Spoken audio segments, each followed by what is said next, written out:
Livro da Vida, de Santa Teresa de Jesus. Capítulo 7. De passatempo em passatempo, de vaidade em vaidade, de ocasião de pecado a outra, comecei a pôr novamente em perigo minha alma, que, estragada por tantas distrações, já tinha vergonha de tratar com Deus aquela peculiar amizade que é a conversa da oração. Contribuí para isso que, ao crescerem os pecados, começaram a faltar-me o gosto e o prazer nas coisas da virtude. Muito claramente vi, Senhor meu, que isso me faltava, por eu faltar a vós. Esse foi o maior engano que o demônio me podia fazer sob a aparência de humildade. Vendo-me tão perdida, comecei a ter medo de rezar, e parecia-me melhor fazer como os demais, pois em ser ruim eu era das piores, e rezava apenas o que estava obrigada, e vocalmente, sem ter oração mental, e gozar da intimidade com Deus, já que, a meu ver, eu merecia estar com os demônios e enganava as pessoas pela minha boa aparência exterior. Disso não tinha culpa a casa onde eu estava, porque eu era esperta o suficiente para provocar nas freiras uma boa opinião a meu respeito, embora não o fizesse tão deliberadamente, fingindo cristandade, porque em matéria de hipocrisia e vanglória, graças a Deus, não me recordo de jamais tê-lo ofendido. Pois cada vez que percebia em meu interior o mais mínimo sinal de um tal sentimento, era tomada por uma aflição tão grande que o demônio partia com prejuízo e eu ficava com lucro. Por essa razão, tem-me tentado muito pouco por essa via. Também aqui eu teria caído, se Deus tivesse permitido que essa tentação fosse tão forte como as outras. Mas até agora, Sua Majestade tem me protegido. Bendito seja para sempre. Na verdade, incomodava-me muito o fato de terem uma boa opinião de mim, pois sabia que tipo de pessoa eu era realmente. O fato de não me terem por tão ruim resultava de verem que eu, embora jovem e exposta às tantas ocasiões de pecado, retirava-me com frequência à solidão para rezar. Lia muito, falava de Deus, fazia pintar sua imagem em muitos lugares, possuía um oratório que procurava ornamentar os objetos de devoção, não maldizia e outras coisas do gênero. Coisas que, enfim, tinha aparência de virtude. E como, por ser vaidosa, eu sabia me fazer estimar nas coisas que no mundo costumam ser objetos de estima, davam-me uma liberdade igual ou maior que a das freiras mais antigas, e tinham uma grande segurança a meu respeito. Porque tomar liberdade ou fazer coisa sem licença, digo, falar por buracos ou muros, ou de noite, é algo que, creio eu, nunca se conseguiria que eu o fizesse no mosteiro, nem jamais o fiz, porque me segurou o Senhor com sua mão.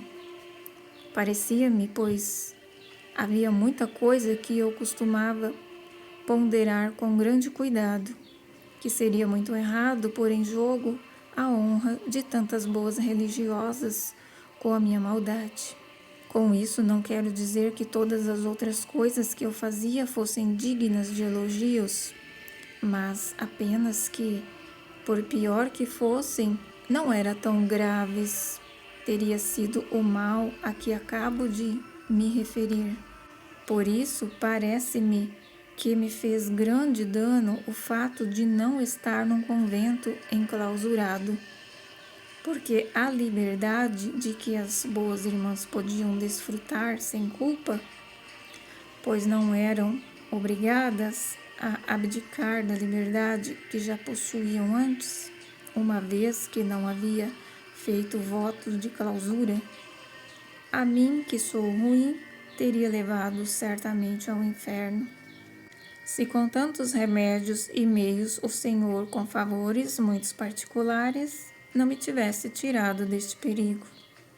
Julgo, portanto, representar grandíssimo perigo um mosteiro de mulheres com liberdade, pois para aquelas que querem ser ruins, nele é menos um remédio para suas fraquezas do que uma trilha para encaminharem ao inferno. Porém, isso não se aplica ao meu convento, porque há nele tantas que servem ao Senhor com verdade e grande perfeição, de maneira que Sua Majestade, em sua bondade, não pôde deixar de favorecê-las. Além disso, não é ele completamente aberto, pois ali são observadas todas as regras religiosas.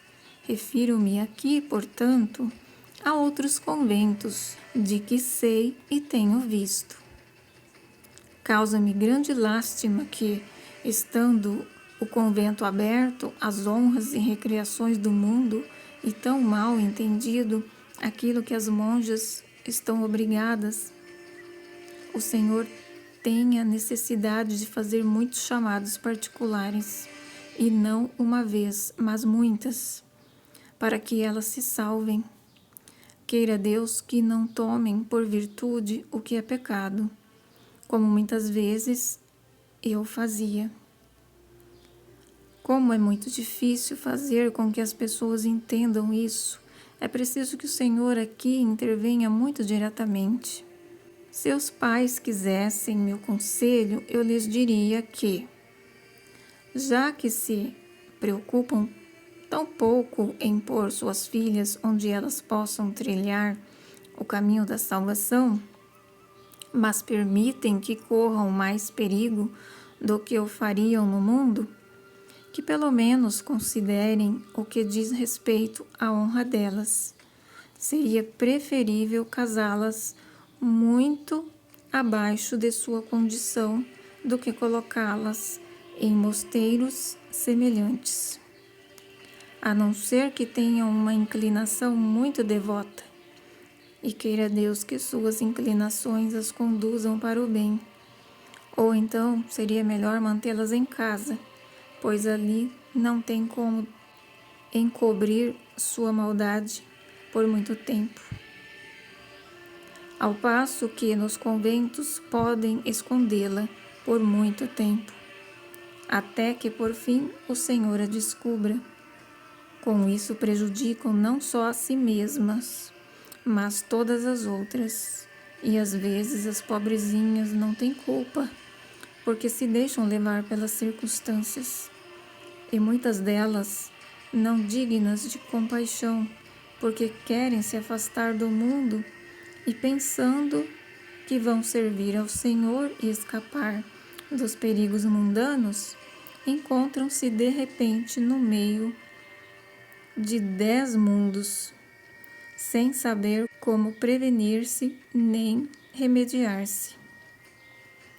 A mocidade, a sensualidade e o demônio as convidam e inclinam a fazer coisas que são completamente mundanas. E elas dizem para si mesmas que essas coisas são, como se costuma dizer, legais. Parece-me que, em parte, são como aqueles desventurados hereges que cegam voluntariamente a si mesmos e proclamam que o que fazem é bom. E creem ser assim, mas sem o crer verdadeiramente, pois dentro deles há quem lhes diga estarem praticando o mal. grandíssimo mal os dos religiosos. Falo agora tanto de mulheres como de homens, que vivem onde não se cuidam adequadamente da vida religiosa, onde havendo dois caminhos, um que leva à virtude e à observância da regra, e o outro em sentido oposto, para longe da regra, percorrem-se tanto um como o outro por igual. Mas digo mal, não por igual, pois nossos pecados fazem com que se tome com maior frequência o caminho imperfeito, que por ser mais largo é geralmente mais favorecido. Já o caminho da verdadeira religião é tão pouco frequentado que o frade e a freira que pretende começar a seguir de verdade sua vocação deve temer mais os próprios companheiros de sua casa do que a todos os demônios, e devem usar de maior cautela a discrição para falar da amizade que desejariam ter com Deus, do que de outras amizades e afeições que o demônio promove nesses mosteiros. Não entendo por que deveríamos nos espantar de que haja tantos males na igreja, quando aqueles que deveriam ser exemplos e virtudes dedicam-se a apagar o trabalho que com seu espírito os santos deixaram escrito nas ordens religiosas.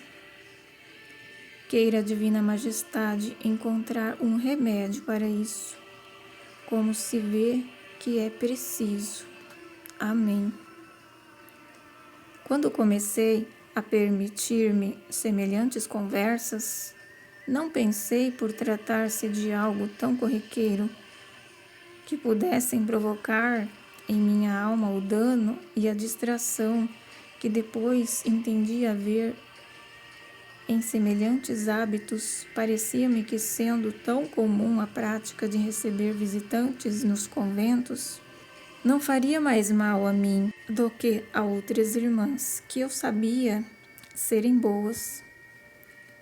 Não percebia que eram muito melhores do que eu, e que o que era perigoso para mim não seria tanto para outras.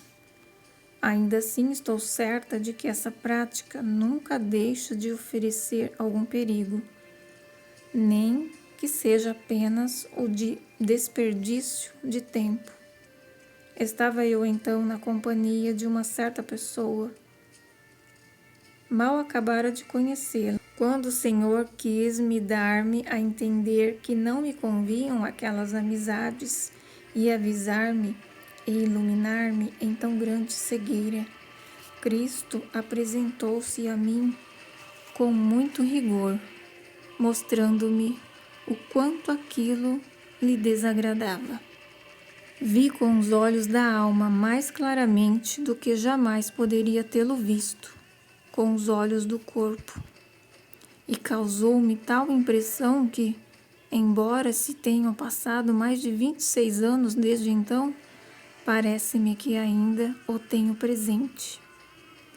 Fiquei tão espantada e perturbada que nunca mais quis ver aquela pessoa novamente. Fez-me muito dano não saber que era possível ver sem ser com os olhos do corpo. E o demônio ajudou a que eu assim julgasse, dando-me a entender que isso era impossível. Cheguei então a pensar que minha visão pudesse ter sido pura imaginação, obra do demônio e outras coisas do gênero, embora no fundo sempre soubesse que fora a obra de Deus e não um produto de minha imaginação. Mas como a visão não havia sido favorável, eu me esforçava para desmentir a mim mesma. E não tendo ousado tratar disso com ninguém, e tendo depois sofrido uma grande importunação de diversas irmãs que me asseguravam não haver mal em ver semelhante pessoa, dizendo-me que, com isto, eu nem perdia a honra, antes a ganhava. Voltei à mesma convivência e em outras épocas até a outras. Porque foram muitos os anos que me perdi com esse tipo de recreação pestilencial. A mim, no entanto, não me parecia, enquanto eu estava nisso, que essa convivência fosse tão má quanto era, ainda que às vezes visse claramente não ser boa. Mas nenhuma companhia me causou tanta distração como essa de que agora falo, porque eu lhe tinha muita afeição. Estando uma outra vez com a mesma pessoa, vimos vir até nós e também ouviram outras pessoas que ali estavam uma coisa que parecia ser um sapo grande, mas com muito mais ligeireza do que eles costumam ter. Como posso entender como um animal tão repulsivo como aquele pudesse ter surgido naquele lugar em plena luz do dia, o que jamais havia acontecido? Esse incidente jamais me esqueci. Tão forte impressão causou em mim, que me pareceu trazer em si um significado oculto. Ó grandeza de Deus, com quanto cuidado e piedade estáveis a me avisar, por todos os modos, de quão pouco proveito eu soube tirar disso. Havia ali uma freira mais velha, minha parente, grande serva de Deus e muito religiosa. Ela também às vezes tentava advertir-me, mas eu não só não lhe dava ouvidos, como me aborrecia com ela, e parecia-me que se escandalizava sem razão. Se digo isso, é para que se entenda a minha maldade e a grande bondade de Deus. Que quão merecido era-me o inferno perante tamanha ingratidão, e também que, se for da vontade do Senhor, que um dia alguma freira venha a ler essas palavras, possa ela tomá-las por advertência. E a todas as irmãs eu peço, por amor de nosso Senhor, que fujam de semelhantes recreações. Queira Sua Majestade que eu possa recolocar no bom caminho alguma delas que desvirtuei. Queira Sua Majestade que eu possa recolocar no bom caminho alguma delas que desvirtuei, quando lhes disse que essa prática não era errada, e com isso levei-as subestimar tão grande perigo. Filo porque estava cega e não com o propósito de enganá-las. Pelo mau exemplo que lhes dei. Como disse, fui causa de grandes males, enquanto não refletia quanto mal lhes fazia.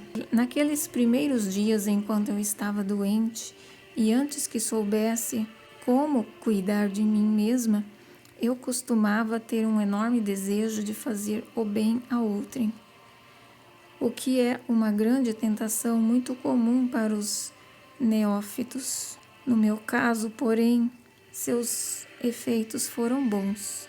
Como amava muito meu pai, desejava que ele obtivesse o mesmo bem que eu parecia obter por meio da oração. Pois, a meu ver, não podia haver nesta vida maior bem do que rezar com frequência. E assim, por rodeios, conforme pude, comecei a tentar fazer com que ele a praticasse. Dei-lhe livros para esse propósito. Sendo ele muito virtuoso, como já disse, caiu-lhe tão bem esse exercício, que em 5 ou 6 anos, creio que mais ou menos isso, estava tão adiantado que eu louvava muito ao Senhor e grandíssimo consolo que me era proporcionado. Enormes foram as dificuldades de todos os tipos que lhe impuseram, e as enfrentou com muitíssima resignação. Ia muitas vezes visitar-me, pois se consolava em conversar sobre as coisas de Deus. Eu, por outro lado, caíra em tantas distrações que por muito tempo negligenciei a oração, pensando que deixar de praticá-la fosse um sinal de maior humildade.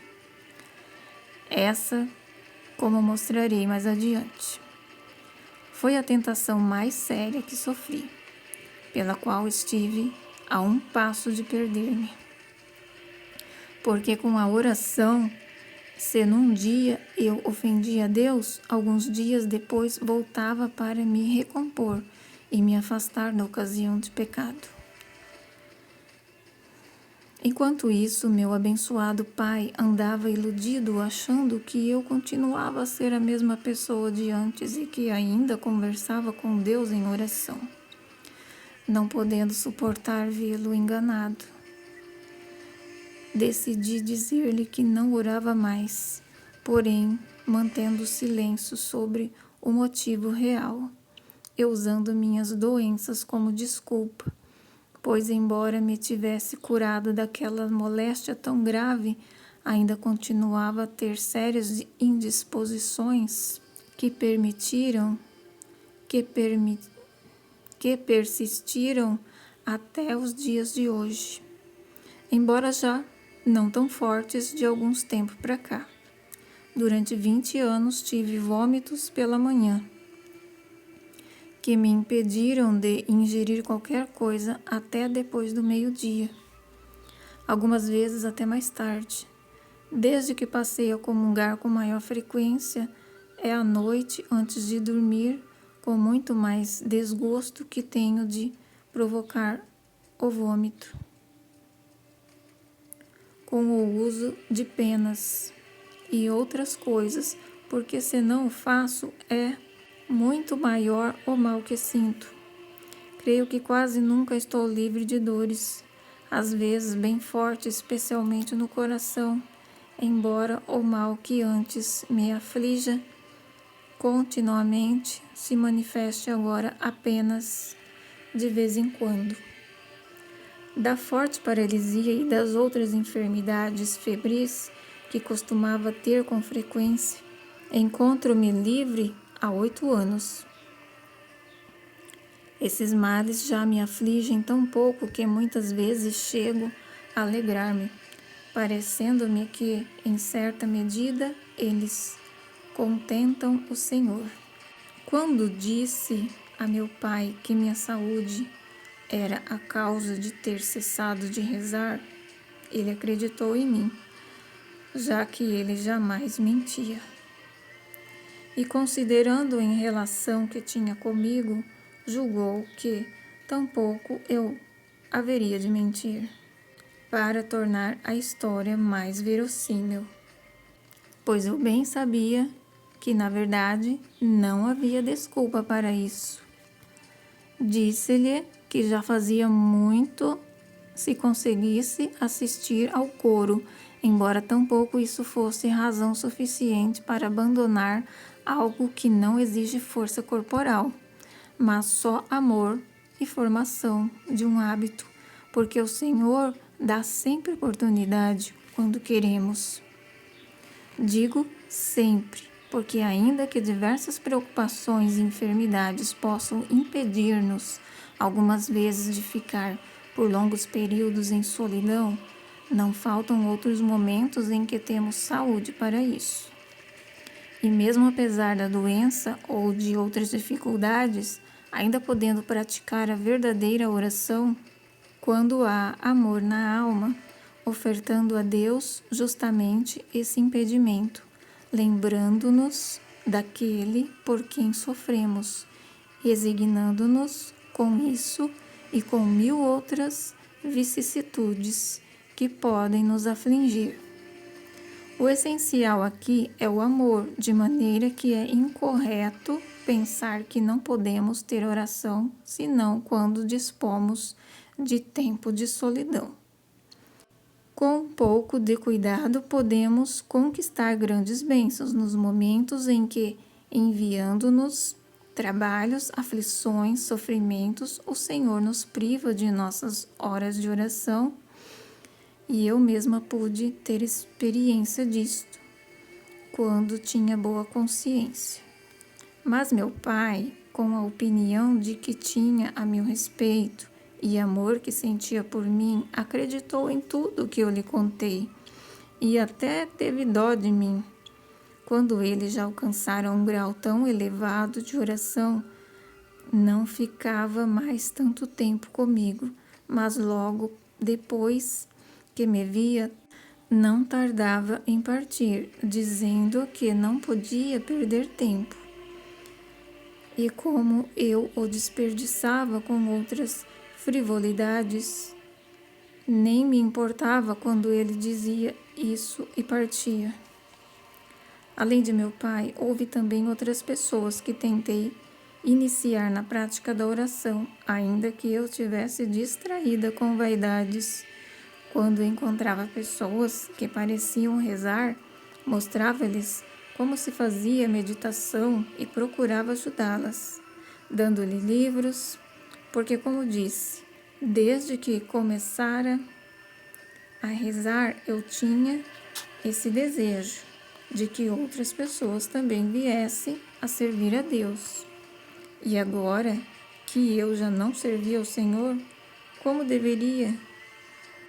Cuidava pelo menos que não se apagasse o saber que Sua Majestade me dera, e esperava que outros pudessem adquiri-lo por meu intermédio. Digo isso para que se veja o quão grande era a minha cegueira, a qual permitia que eu, encontrando-me perdida, ao mesmo tempo tentasse iluminar o caminho dos outros. Nessa época, meu pai foi acometido da enfermidade que em poucos dias o levou à morte.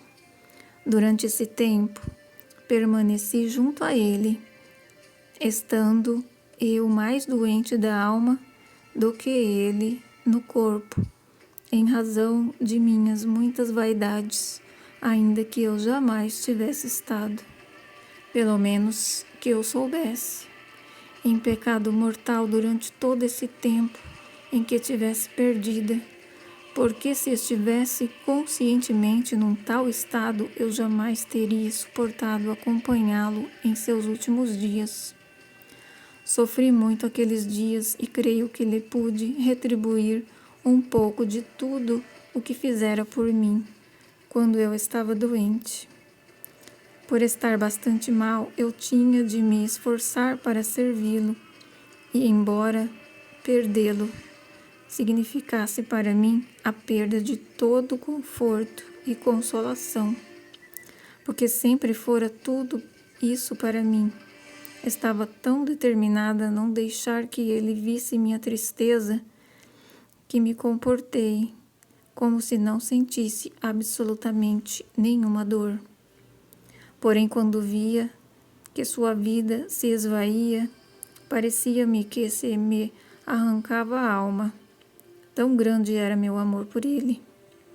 O Senhor tem de ser louvado pela morte que meu pai morreu, por sua vontade de morrer, pelos conselhos que nos deu depois de ter recebido a extrema-unção e pelo modo que nos encarregou de encomendá-lo a Deus, pedir misericórdia por ele e jamais deixar de servir a Deus, lembrando-nos sempre de que tudo chega ao fim.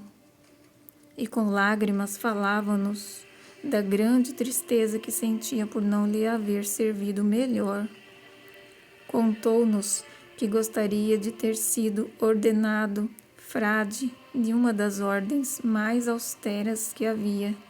Estou certa de que 15 dias antes o Senhor lhe dera a entender que sua vida estava no fim. Porque antes ainda que estivesse mal, não pensava que fosse morrer. Depois disso, embora apresentasse grandes melhoras e os médicos mostrassem animados, nenhum caso fazia do que diziam, e só se preocupava em ordenar a sua alma. Seu maior suplício era uma dor muito grande nas costas, que jamais o deixara e que algumas vezes era tão intensa que o afligia muito. Disse-lhe que, visto ser tão devoto, de quando o Senhor levava a cruz às costas, pensasse que fosse da vontade da sua majestade que ele sentisse alguma coisa do que ele havia sofrido. Isso o consolou tanto que creio jamais ter ouvido queixar-se novamente.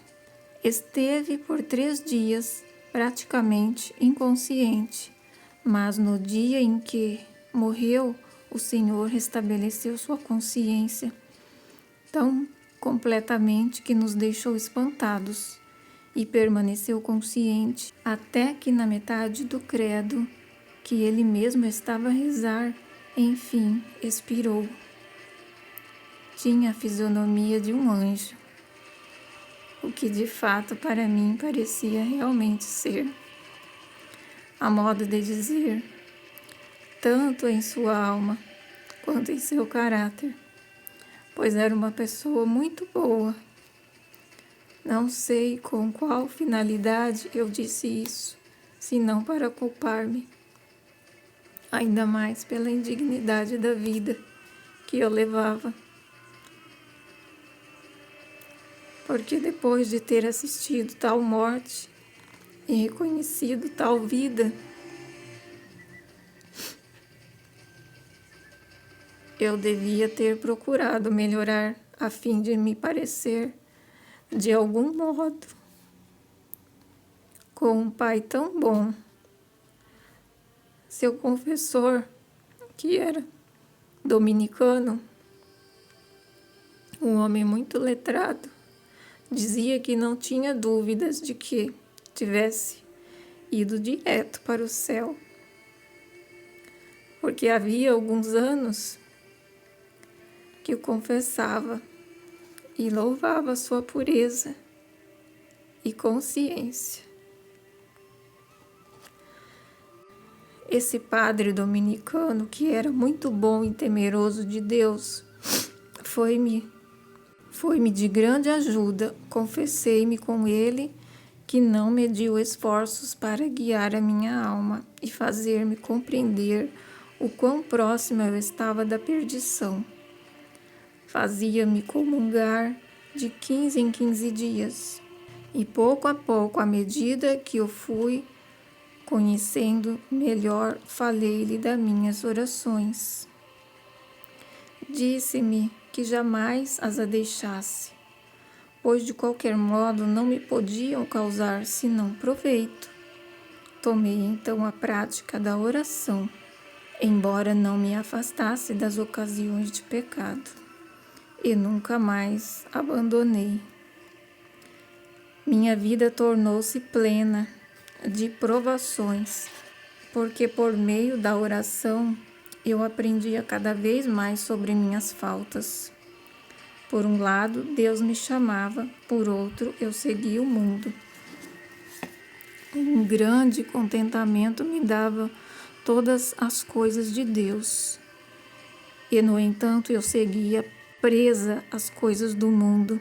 Era como se eu quisesse reconciliar esses dois contrários, tão inimigos um do outro, como são a vida espiritual de um lado e os prazeres gozosos, passatempos sensoriais do outro. Na oração, eu passava por grandes provações, porque em mim o espírito não era o Senhor, mas o escravo. Por isso eu não podia encerrar em mim mesma, e nisso consentia todo o meu método de oração, sem, ao mesmo tempo, encerrar junto comigo uma multidão de vaidades. Passei muitos anos nesse estado de contradição e hoje me pergunto como tive força suficiente para suportá-lo, sem que acabasse desistindo de uma ou outra coisa.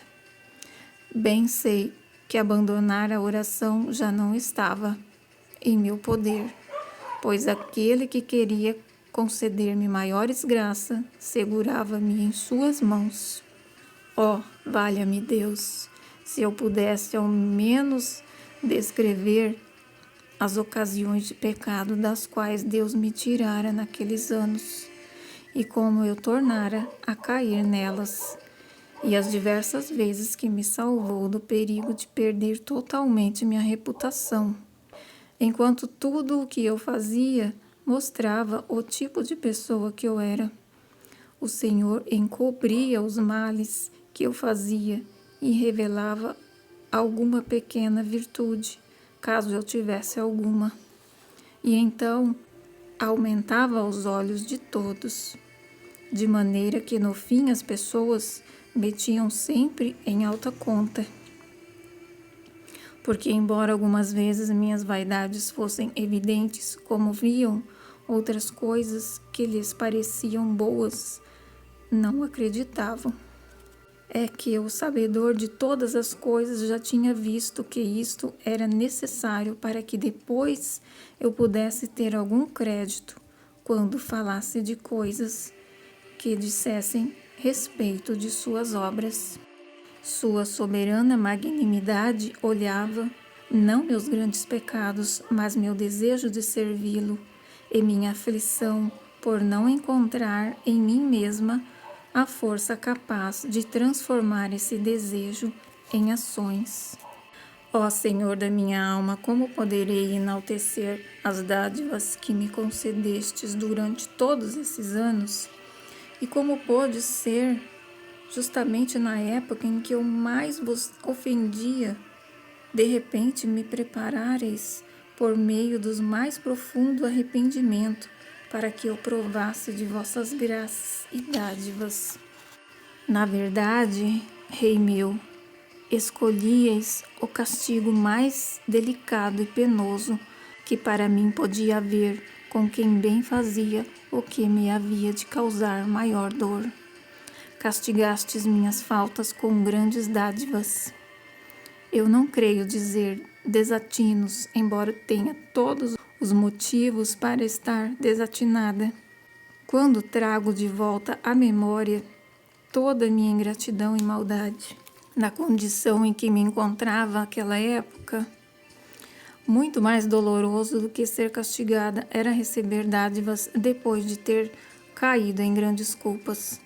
Uma única dessas dádivas, creio que possa dizê-lo com certeza, me perturbava e confundia mais do que muitas enfermidades e tantas outras provações somadas. Porque quando estas últimas eu sabia que as merecia e pensava que por meio delas pagaria algo dos meus pecados, ainda que bem pouco, já que eles eram muitos, mas receber novas dádivas depois de ter retribuído tão mal aquelas já recebidas é uma terrível tortura para mim, e creio que também o seria para todos aqueles que de alguma maneira conhecem ou amam a Deus, pois são capazes de medir seu próprio estado comparando com os que seria uma condição realmente virtuosa. Tais eram minhas lágrimas de desgosto. Tais eram minhas lágrimas de desgosto ao ver o que sentia, percebendo que estava a um passo de tornar a cair. Embora minha resolução e desejos naquela época, quero dizer, estivessem firmes. Encontrar-se sozinha é um grande mal para uma alma ameaçada por tantos perigos. Se tivesse tido com quem conversar sobre todos esses males que me afligiam, creio que isso me teria ajudado a não tornar a cair. Nem que fosse pela vergonha que sentiria perante meu interlocutor, já que não a tinha perante Deus. Por isso, eu aconselharia aos que fazem oração, especialmente no início, que procurem travar amizade e relacionar-se com quem pratica o mesmo exercício, nem que seja apenas para ajudarem uns aos outros em suas orações. Isso já será muito útil, para não falar das diversas outras vantagens que com isso poderão obter. E já que em suas vidas profanas as pessoas procuram amigos com que se relacionar e compartilhar suas vontades e interesses, ainda que estes não sejam muito bons, e assim ter mais gosto ao contar aqueles prazeres frívolos. Não sei por que não se haveria de permitir a todo aquele que comece de verdade amar e servir a Deus, que compartilhe com outras pessoas suas alegrias e aflições. E quem pratica a oração tem as duas coisas de sobra, pois aquele que busca uma verdadeira amizade com Sua Majestade não precisa ter medo da vanglória. Quando está a tentar seu primeiro golpe, ele saberá repeli-lo com mérito. Creio que quem quer que proceda com essa reta intenção beneficiará a si mesmo, e a quem o ouvir sairá mais instruído e sem entender como instruirá seus amigos. Quem tiver medo da vanglória ao falar disso, também terá medo de ouvir missa com devoção, e ouvirem e de fazer outras coisas que, sob pena de não ter cristão, não pode deixar de fazer por meio de vanglória. A importância disso para as almas que não estão fortalecidas na virtude, por terem tantos inimigos e amigos que as incitam em fazer o mal, é tão grande que nem sei como insistir nisso o suficiente. Parece-me que o demônio tem usado deste ardil como de algo que lhe é muito valioso, que aqueles que procuram amar e contentar a Deus escondam seus bons desejos, enquanto aqueles cuja vontade se inclina para o mal são estimulados a expor ao público suas más intenções. E isso ocorre hoje com tanta frequência que já se toma por elegância e se faz questão de divulgar aos quatro ventos as ofensas que se cometem contra Deus. Não sei se o que digo são desatinos. Se o são, Vossa Reverência os rasgue. Se não são, suplico-lhe que ajude a minha simplicidade, acrescentando assim o muito que me falta. Pois as coisas que dizem a respeito ao serviço de Deus encontram-se nesses dias tão negligenciadas que todos nós que o servimos precisamos andar de braços dados e desejamos andar adiante. Hoje se considera-se uma virtude seguir os prazeres e vaidades seculares, e pouquíssimos são os que ousam denunciar essa escravidão do mundo. Mas, se uma única pessoa começa a devotar-se a Deus, são tantos os que se entregam a difamá-la que lhe é necessário buscar companhia para se defender, até que possa criar resistência para suportar esses ataques sem sofrer. Do contrário, enfrentará contínuas dificuldades. Creio que deve ter sido por essa razão que alguns santos tinham o hábito de ir para o deserto. É uma espécie de humildade não confiar em si mesmo, mas crer que Deus nos ajudará por meio daqueles com os quais travamos relação. Também a caridade cresce ao ser comunicada, e há outras 1000 vantagens que eu não ousaria dizer se não tivesse suficiente experiência de sua enorme importância. É verdade que sou a mais fraca e a pior de todas as criaturas nascidas, mas creio que nada perderá aquele que, ainda que seja forte, deixe-se guiar humildemente por quem tenha experiência, em vez de dar ouvidos a si mesmo. Quanto a mim, posso dizer que se o Senhor não me tivesse revelado essa verdade, e dado aos meios para que eu conversasse muito frequentemente com pessoas que praticam a oração, eu teria continuado a cair e a levantar-me até acabar indo diretamente para o inferno. Pois, se a empurrar-me para baixo, eu tinha muitos amigos que me ajudavam. Para erguer-me, achava-me tão só que hoje me espanto como não ficava para sempre caída. E louvo a misericórdia de Deus, porque era só Ele que me dava a mão. Seja bendito para todos sempre. Amém.